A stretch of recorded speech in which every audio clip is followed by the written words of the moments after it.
At ngayon, mga giliw naming tagapakinig, narito na ang pang-apat na kabanata ng ating kwento na pinamagatang Republic Act 1084 sa pakikipagsapalaran ni Kapitan Karyong! Nakikiramay po kami sa nanay niya. Ay, salamat sa inyo. Kawawang lula insang ko. Pinatay siya, tinapon sa damuhan. Oo nga eh.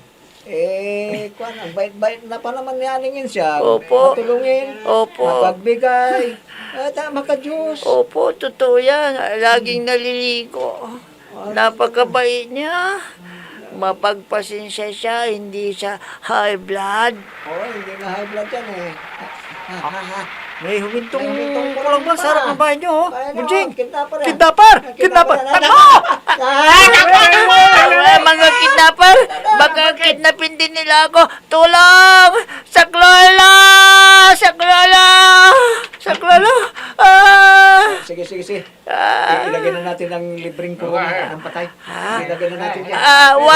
Wag niyo akong kidnapin. Wag. Maawa kayo sa akin. Hindi pa ako nakapag-asawa. Hindi kami kidnapper, pare. Ha? Hindi kami kidnapper. Ano kayo? Bakit kayo nakasagay sa Apolang Ban? Tauhan po kami ni Reggie Cruz sa Punerarya. May dala po kaming kuruna para sa patay. Kasama niyo si Reggie Dala Cross? namin ng libreng tubig. May tabi. Tumawag lang kayo sa amin, ha? Kapag wala ng tubig. May Salamat. parahan din para may gamit sa pagsusugal. Salamat. Hindi niyo ba kasama si Reggie Cross? Hindi. Nanaiwan siya. May pinutan pa siya. Busy yun, kuripon. Oo, sige na. Kala ko, kidnapper kayo, hindi pala. Tauhan pala kayo ng pulinarya. Mga kanayan! Aha! Kumisin kayo! Nandito mga kidnapper! Huliin natin sila! Mga kapitbahay! Gumising kayo! Huliin natin sila! Naku, Sino ang sinabing huli nila, pare?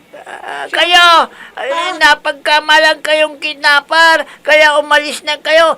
Delikado, baka may mapatay nila, baka mapatay nila kayo. Sige na, oo, umalis na kayo. Kasama si Bata! Ayun! Mapagkamalat ang kidnapper! Ayun na! Bilisan nyo!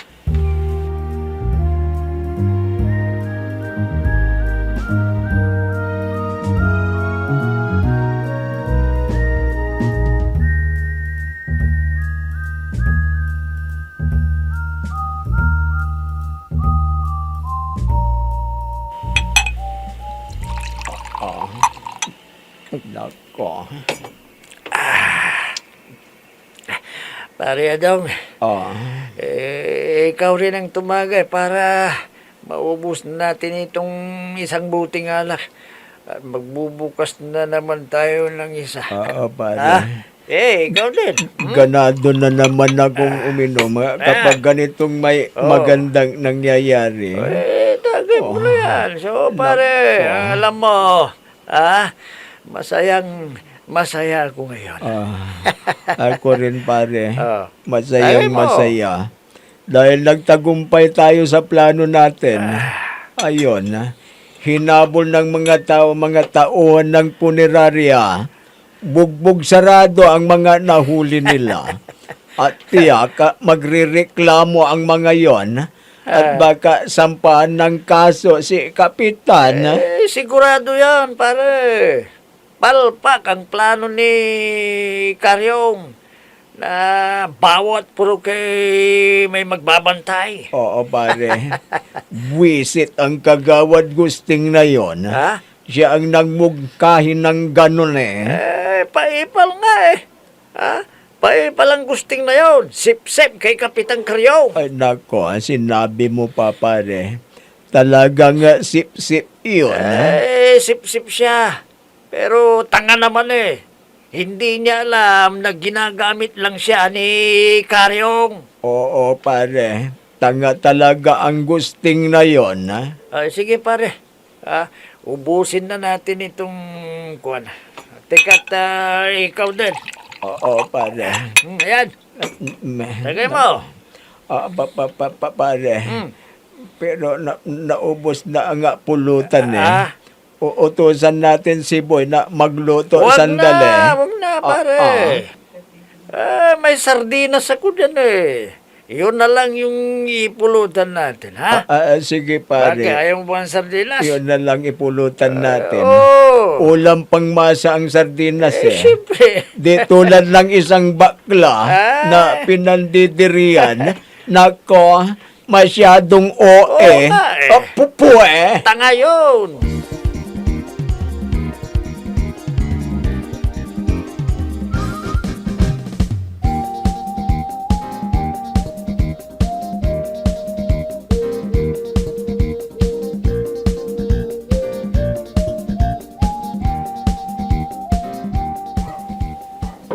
Ay, Kapitan! Kapitan! Buksan ninyo ang pinto! Ay, tanga! Nakabukas ang pinto! Hindi nakasarado, pumasok ka na! Ay, Kapitan, may masamang balita? Ano naman yung balita? May nakidnap na naman na taga rito sa barangay natin. Ay, wala, Kapitan. Pero, may nagreklamo sa pulis. Ha? Ay, sinong nagreklamo? At sinong inireklamo?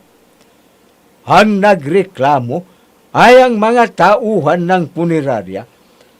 At ang inireklamo nila ay ang mga itinalaga ninyong nagbabantay sa kidnapper kagabi dahil binugbog nila ang tauhan ng punerarya at may natanggalan ng ngipin. Ano? Bakit nila binugbog ang tauhan ng punerarya? Nakukap, napagkamalan daw silang kidnapper? Ano? Patay. At ang sabi nila, Kap, magdidimanda raw sila at madadamay ka raw. Ano? Hindi!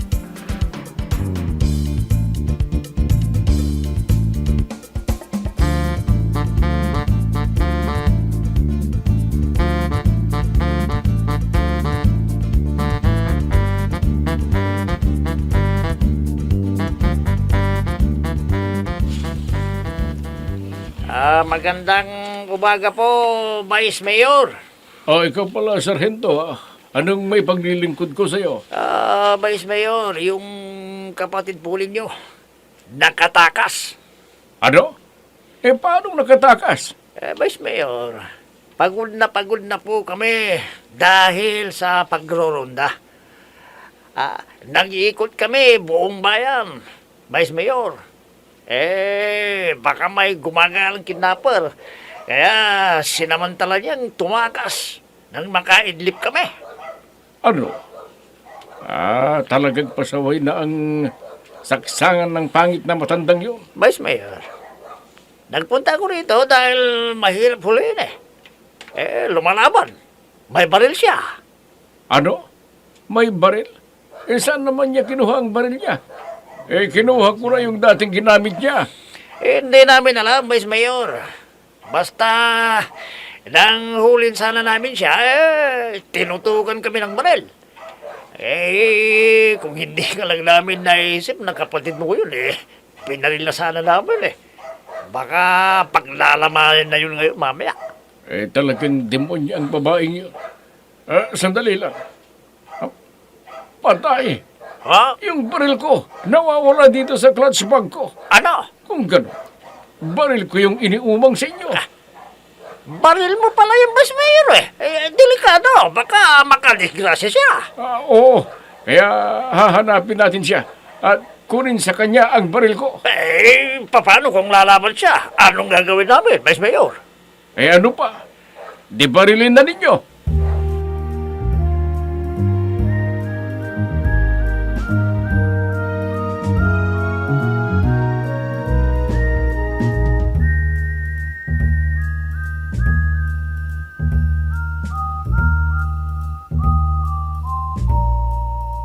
Mang Dandoy, Wano, kumusta na? Anong balita kay Melinda? Wala pa bang sinasabi ang mga pulis? Wala pa nga eh. Inagaban ako. Bakit hanggang ngayon wala pa.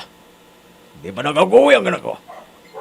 Sabi ng asawa ko, gusto raw niyang umuwi para tutulong sa paghanap sa anak namin. Ano kaya ang totoong nangyari kay Melinda, Mang Dandoy? Hindi ko alam Pati yung mall, walang malinaw na kuha ng CCTV.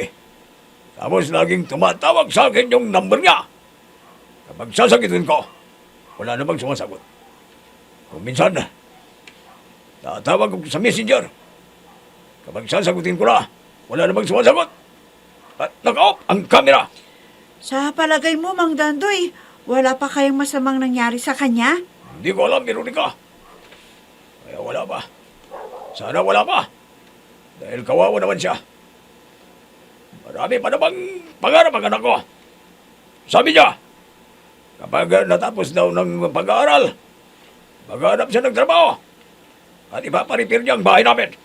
Kawawa naman siya kung may masamang nangyari na sa kanya, Mang Dandoy.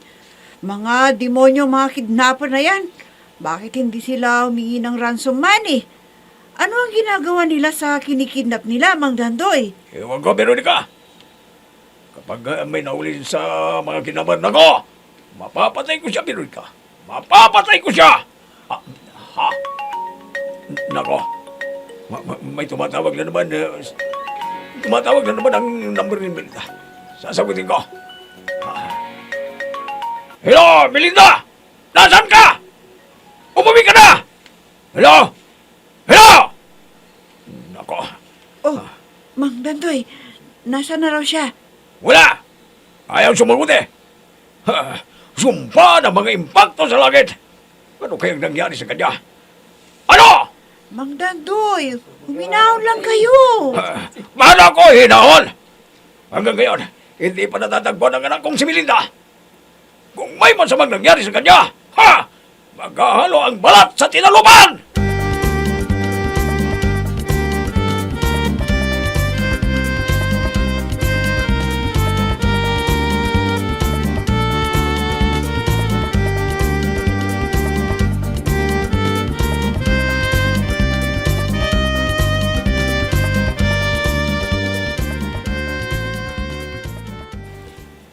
Pari Asyong, nandito na ang mga inimbitan nating mga kabarangay natin. Mabuti naman. Medyo marami-rami na ang dumating. Anong sasabihin niyo sa amin, Oo, sasabihin niyo sa amin, Kagawadasyong. Pinatawag namin kayo dahil pag-uusapan natin ang tungkol sa gumagalang pulang van na nangunguha ng mga dalaga, bakla, asawang may kabit at iba pa. At kung minsan tricycle na ang gamit. Tama. At ang pag-uusapan natin ngayon dito sa atin inutil ang kapitan.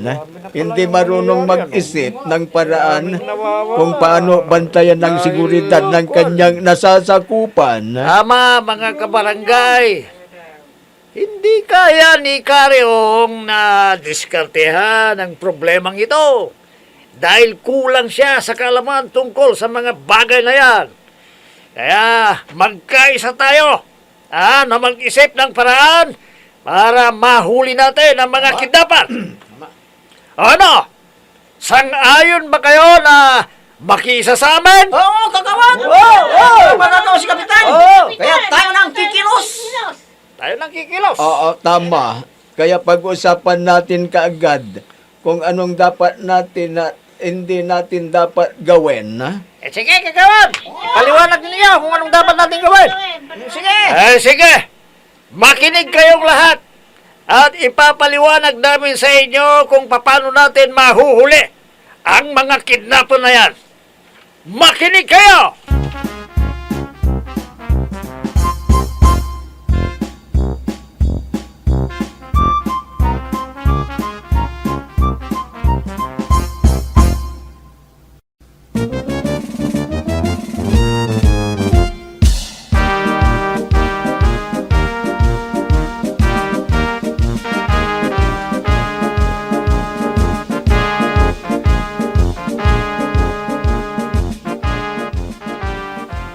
Sige, kagawad! Alis na kami. Alis na kami! Yun ang usapan natin, ha? Yun lang usapan, ha? Tayo na mga kasama. Tayo na. Ay, sige, mga kabarangay, mag-ingat kayo sa pag-uwi. Baka matsambahan kayo ng mga kidnapper. Ayan pare, ha? Oh, pumayag agad ang mga kabarangay natin. Ha? Nakiisa sila. Sinabi kong may allowance ang mga magbabantay. Oh, tatawagan ko si dating Vice Mayor ngayon. Para humingi tayo ng kaunting pabor sa kanya. Anong hihilingin mo sa kanya, pare? Siyempre, kaunting pinansyal naman. Yung ibibigay nating allowance sa mga magbabantay. Tama. Sige, kontakin mo na, pare. Para ganado naman sila nga magbantay. Kukuntakin ko. Oo. Naka, mahirap kontakin eh. Naka, ano ba naman ito? Bakit hindi ko siya makakontak?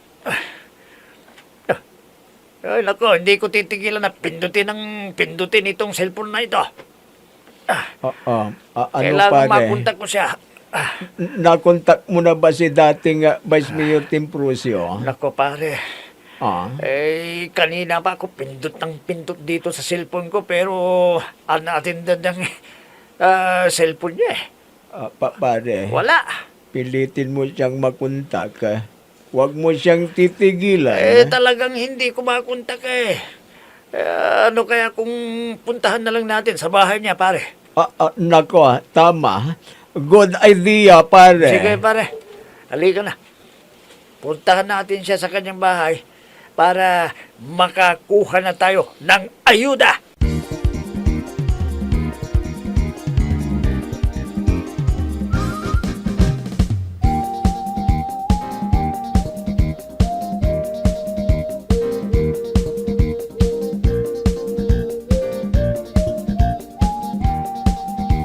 Oh, Kap, kumusta ang lakad ninyo ni Kagawad Gusting?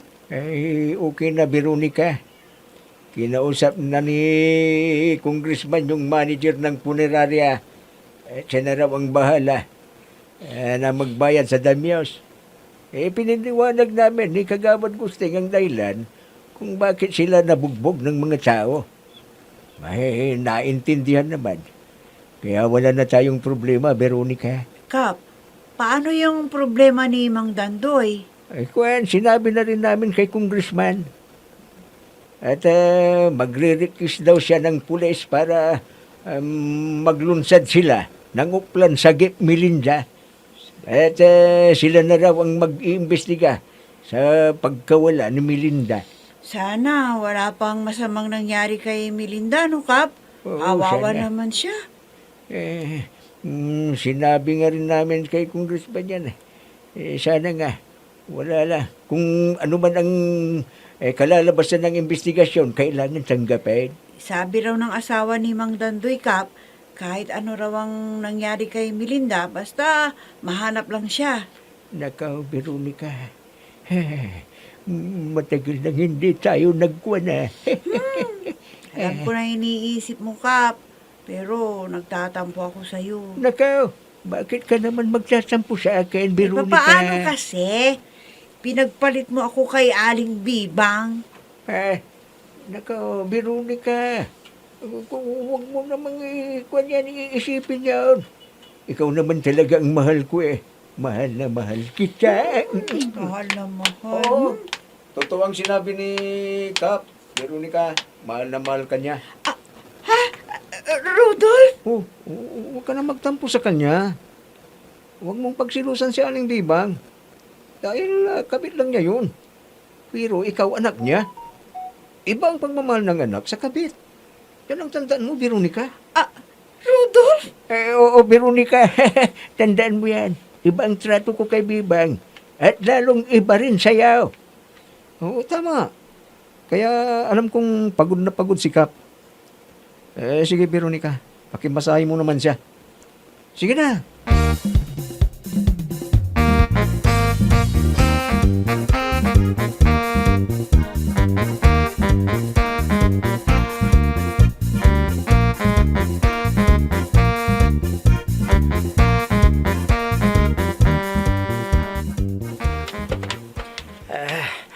Nako pare, ipinahamag tayo ng motor mo na yan. Hindi mo ba alam na kunti pala ang gas? Grabe ka. Hindi pare Nasira pala yung fuel gauge niya. Akala ko marami pang gas. Yun pala, empty na. At matagal nang naka-reserve pala. Hindi bale. Malapit na tayo sa bahay ni dating Vice Mayor Timprosyo. Ano? Ilang metro lang. Oo pare, kailangan makausap natin siya kaagad para makakuha tayo ng ayuda. Alam ko hindi tayo pababayaan ni Sir Timprosyo dahil loyal tayo sa kanya. Manalo man o matalo, susuportahan natin siya, hindi Oo ba pare? naman, pare. Oo. Hindi tayo tulad ng iba niya na unyango. Kung saan sila nakakapit, ganun na rin ang kulay. Oo pare. Pangit ang ganun. Maraming unyango pare. Oo. Hindi maiwasan. Oo, pare. Pangit ang ganun. Tama ka. Hindi tayo... pare. Bakit ang daming tao sa harap ng bahay ni dating Vice Mayor Timprosyo? Oo nga. Bakit kaya? Halika, bilisan natin ang lakad at tanungin Bilisan mo. natin sa mga tao kung ano ang dahilan kung bakit nandyan sila. Mga kaibigan, anong nangyari dito? Oo, anong nangyari dito? Bakit kayo nandito? Nako, si dating Vice Mayor Timprosyo, nakidnap ng pulang van at puting tricycle na matabang driver. Ano? Ano? Patay!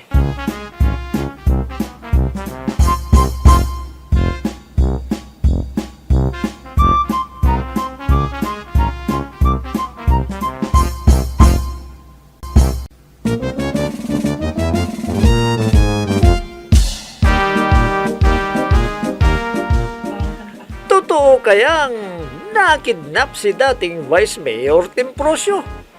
Mga mahal naming tagapakinig, abangan ang susunod na kabanata ng ating kwento na pinamagatang Republic Act 1084 sa pakikipagsapalaran ni Kapitan Karyong!